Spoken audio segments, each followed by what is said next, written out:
హిందువులు ప్రతి ఒక్కరూ దైవంగా పూజించే తిరుపతి తిరుమల వెంకటేశ్వర స్వామి దేవాలయాన్ని నా సొంత జిల్లా అయిన ఖమ్మం, అదే రకంగా తుమ్మల నాగేశ్వరరావు మంత్రి గారి వారి సొంత నియోజకవర్గం, ఉప ముఖ్యమంత్రి గారి బట్టి గారి సొంత జిల్లాలో 20 ఎకరాల భూమిని టీటీడీ వారికి అలొకేషన్ చేయటం జరిగింది.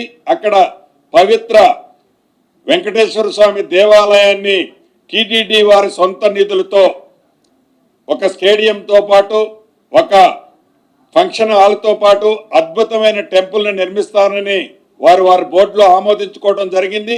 దానికి రాష్ట్ర ప్రభుత్వం నుంచి ఒక 20 ఎకరాల భూమిని కూడా అలొకేషన్ చేయడం జరిగింది. ఏదైతే ఈనాడు ప్రపంచవ్యాప్తంగా దేశవ్యాప్తంగా ఈ డేటా సెంటర్ల కాన్సెప్ట్ వచ్చింది.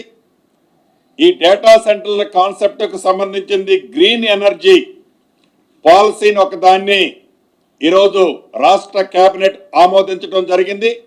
ఎవరైతే డేటా సెంటర్లకు సంబంధించిన వారు 300 మెగావాట్కు సంబంధించిన కెపాసిటీ వరకు 300 మెగావాట్కు సంబంధించిన కెపాసిటీ వరకు గ్రీన్ పవర్ని ప్రొడ్యూస్ చేసుకునే పాలసీని ఈరోజు రాష్ట్ర కేబినెట్ ఆమోదించడం జరిగింది. అదే రకంగా చివరిగా రాష్ట్ర బడ్జెట్ సమావేశాలు వచ్చే నెల మార్చి 16వ తారీఖున ప్రారంభం కానున్నాయి. మార్చి 16వ తారీఖు నాడు బడ్జెట్ సమావేశాలు స్టార్ట్ అవుతున్నాయి. మొదట గవర్నర్ గారి స్పీచ్ ఉంటుంది.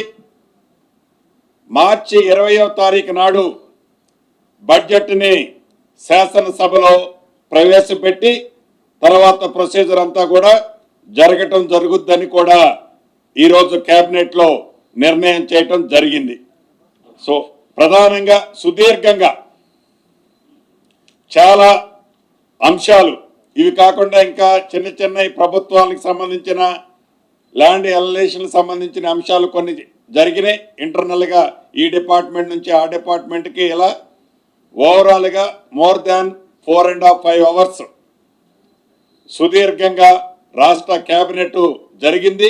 ప్రధానంగా ఉద్యోగస్తులకు సంబంధించిన అంశాలు, వైద్యానికి సంబంధించిన అంశాలు, విద్యకు సంబంధించిన ల్యాండ్ ఎలొకేషన్స్, రోడ్డు సెక్టార్కి సంబంధించిన అంశాలు, ముఖ్యంగా హైదరాబాద్కు తాగునీరుకు సంబంధించిన అంశాలు, మెట్రో రైలుకు సంబంధించిన అంశాలు, ఇవన్నీ కూడా ప్రధానంగా ఈరోజు రాష్ట్ర కేబినెట్లో ఆమోదం చేయడం జరిగిందని చెప్పడానికి సంతోషిస్తూ సెలవు తీసుకుంటున్నాను.